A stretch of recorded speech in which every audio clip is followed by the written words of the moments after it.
In this video, we will talk about STL libraries. In C++, the important library is standard template library. Where this is used commonly is when we want to use data structures, web turret, queue. Using those type of collections, we use standard template library. So where we have advantages when we go for competitive exams, online exams, during those times we can use the STL and complete the problems effectively. In STL, there are two types. One is algorithms, the other is containers. Containers is where you store the data like list, vector, array and algorithm. Is where we have standard algorithm like sort, find and we implement it there. For example, for array we need sort to write this together or separately. We have to use the n cross m implementation. For array this type, this is the one. For vector n cross m algorithm we have to use. For patching the two, we keep them separately and we bring iterators. Iterators are the standard way of interacting with all the containers. In all the containers, we iterate and check what all is there. A simple statement is we have an array and the array as an integer type. So what does sort algorithm do? It writes one for integer, one for float, whatever data type I present we have to write. That same container, if we write again using an iterator, just one generic iterator, we can use the algorithms that will efficiently do the work. So this is the main purpose of an iterator. Iterator helps you iterate through the container in an effective and standardized way. Through this, the number of implementations is simplified. Instead of n cross m implementations, we go for n plus m implementation.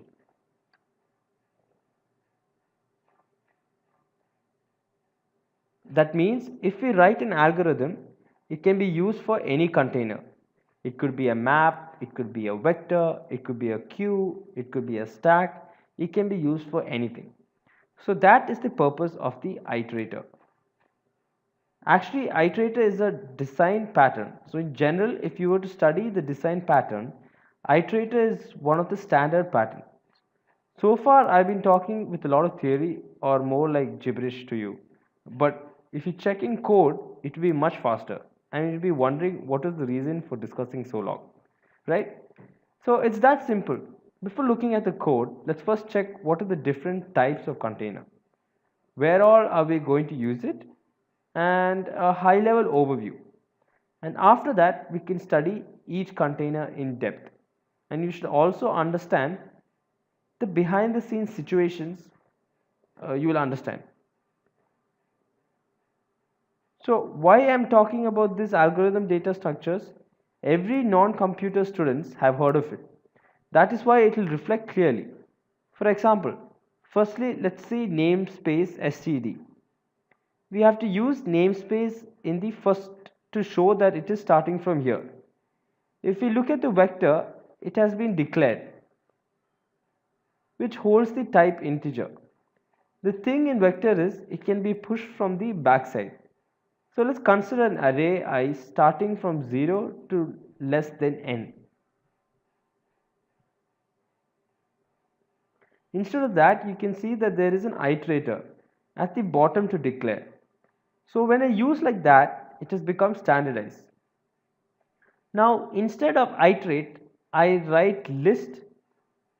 The same code will work. Now in these pushback statements, there are values 4, 1, 8. So it has been pushed back and stored in the vector. Step 1 is over. First we declared, then we did this. And now iterator begin is used. After that end, which means from starting point to end, from I starting from 0 till I less than equal to the size of the vector. So this is what's used in the loop instead of using numbers. So instead of numbers for vector, I, the data type, and simple declare a variable. The starting would be itr1. From the 0th element, it starts till not equal to itr2. Here you can see I plus plus is used. So just like that, start it if I write. You will get the values 418. Now the container is over. You may be thinking I could have finished this with a for loop integer. Why did I break my head over it? The main purpose will be reflected in the next line. If we look at the next line, we use an algorithm called sort.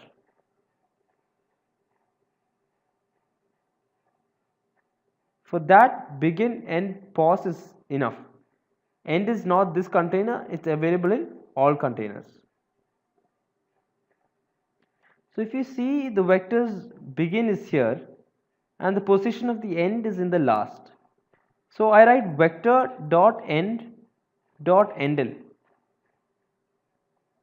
It will begin to crash because there is nothing more than that. So we stop before end, like I less than 1 less than the length of, the same logic is used here. So if we give cout and this code, and after endl, the program will give an error. So this is the information about the container. So this is about the sort function.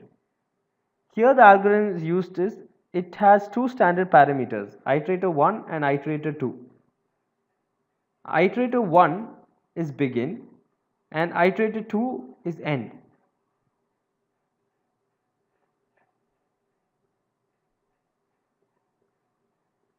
With both and the sort will work. Instead of vector, if there were a list or any other like q, d cube, any iterator, we pause, it will work.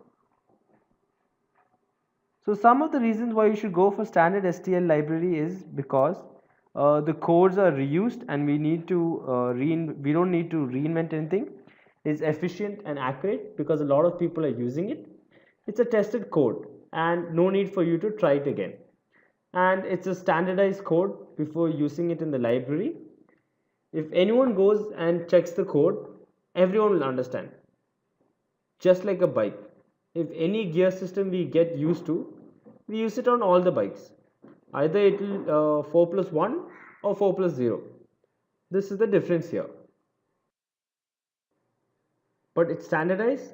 Once we start doing this, we will understand this idea of DSA lingo. So these are the advantages of using an STL container. Okay, thank you friends and see you in the next video. Bye.